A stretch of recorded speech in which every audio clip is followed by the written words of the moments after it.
Every dataset has a metadata section where its models live. A model describes a kind of record the dataset holds. A new model starts here. It works like a template for one kind of record, in this case, a study subject.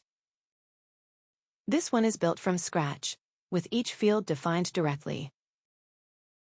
The model is named subject, with a short description of what it represents. The first property is subject ID, defined manually. Subject ID is marked as part of the record key, so its value uniquely identifies each subject record in Pennsieve. A second property, diagnosis, draws its allowed values from a medical ontology. The ontology browser is where that value set comes from, a curated vocabulary. Searching the tree for a broad term, epilepsy, and selecting it. Because all descendants is kept, the property accepts epilepsy and every one of its subtypes, not just that single term. Properties can also carry a format.